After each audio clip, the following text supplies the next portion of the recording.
civilized people that live by farming only a small portion.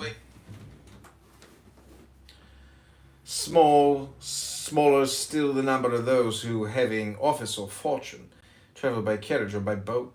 And of all these, one man in his carriage is nothing more than the tip of a hair on a horse's flank. Why then all the fuss about great men and great offices? Why all the disputations of scholars? Why all the wrangling of politicians? There are no fixed limits, time does not stand still. Nothing endures, nothing is final.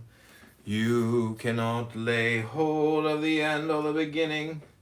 He who is wise sees near and far. Is the same, does not despise the small or value the great. Where all standards differ, how can you compare?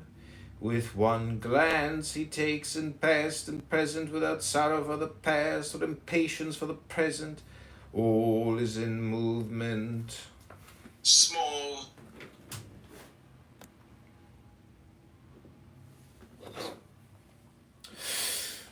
He has experience of fullness and emptiness. He does not rejoice in success or lament in failure. The game is never over. Birth and death are even. The terms are not final.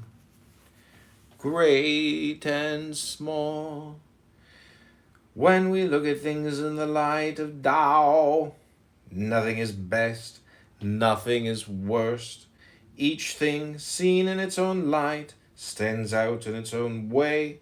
It can seem to be better than what is compared with it on its own terms.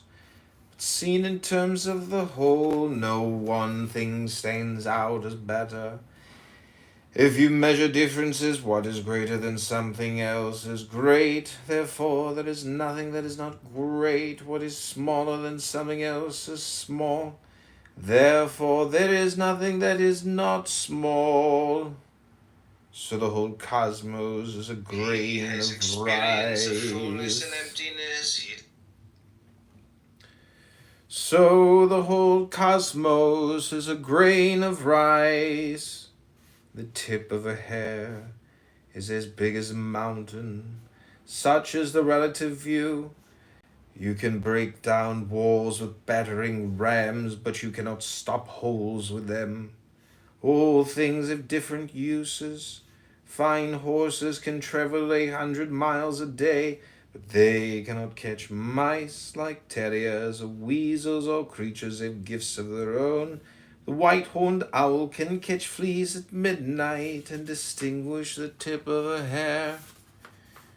But in bright day it stares helpless and cannot even see a mountain. All things have varying capacities. Consequently, he who wants to have right without wrong, order without disorder, does not understand the principles of heaven and earth. He does not know how things hang together.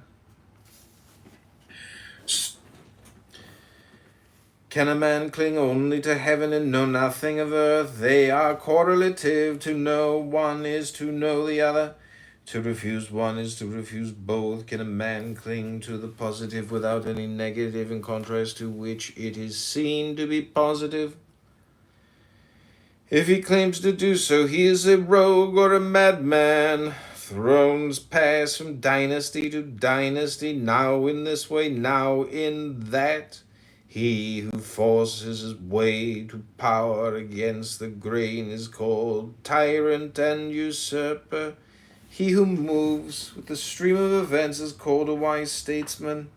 Qui, the one-legged dragon, is jealous of the centipede.